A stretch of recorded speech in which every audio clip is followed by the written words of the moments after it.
已经有部分的国家禁止使用中国的抖音平台。加拿大政府今仔宣布讲，禁止政府机关的行动设备装微信。加拿大政府嘛禁用总部设伫洛西亚的风度软体卡巴斯基。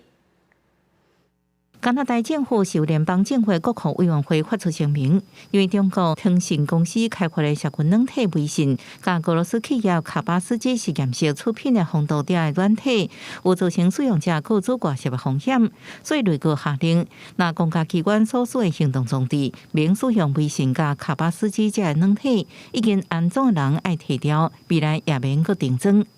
加拿大政府伫今年2月就下令禁用由中国企业一个跳动公司所开发的抖音，理由也是有泄露个资甲政府重要信息这个疑虑。比较之下，微信原本受到关心较低，不过最后也成做禁用的对象。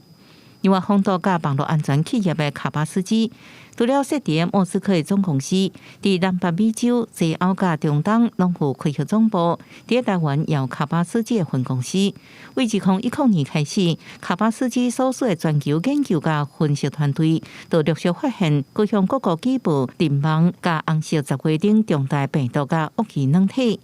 不过，因为卡巴斯基的一对翁某共同创办人尤金甲纳塔利亚拢是俄罗斯公民，美加两国政府认为卡巴斯基甲俄罗斯政府关系密切，特别是伫俄乌战争开始了后，卡巴斯基就被注意到。虽然加拿大政府强调无任何政府重大信息受微信甲卡巴斯基软体影响外泄，不过依然将这两个列入黑名单。公司新闻，齐家人报道。